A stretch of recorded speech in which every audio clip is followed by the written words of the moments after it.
First at 10, we're unraveling the tense moments between Patrick Lyoya and Grand Rapids police officer Christopher Schur, which ultimately ended with Lyoya being shot in the back of the head. Fox 17 obtained documents through a Freedom of Information Act request, which includes audio of the police calls from the moment Lyoya was pulled over on April 4th. Here's more on that timeline.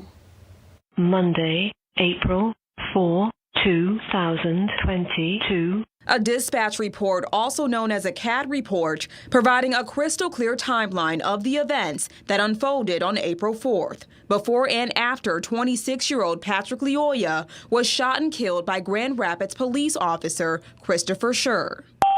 Nelson, north of Griggs. 10 Ultima. The first call coming in from Officer Schur at 8:11 a.m. identifying Lyoya's vehicle, a tan Ultima on Nelson and Griggs, before pulling him over. Within a minute of that initial stop, a struggle could be heard. Got one running. And in just a few minutes at 8:15 a.m., Officer Schur reports the officer-involved shooting, his voice shaking, breathing heavily. 1915, I was just involved in shooting. Nelson Griggs.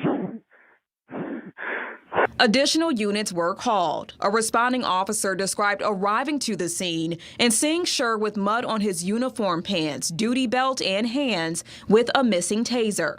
He noted Schur was out of breath, coughing, and asked for water. Another officer's report said when he arrived, Lyoya was lying face down near the front yard with no movement. He added once they cleared Lyoya's car, they made several commands to him lying in the yard. After seeing no movement nor a weapon in his hands, the officer said they checked for signs of life.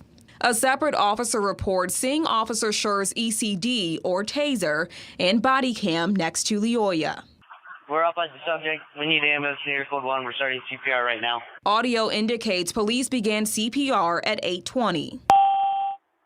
CPR has been terminated on this patient. At 8:42, life-saving efforts ended. Time of death was reported at 8:33 by a doctor at Butterworth Hospital.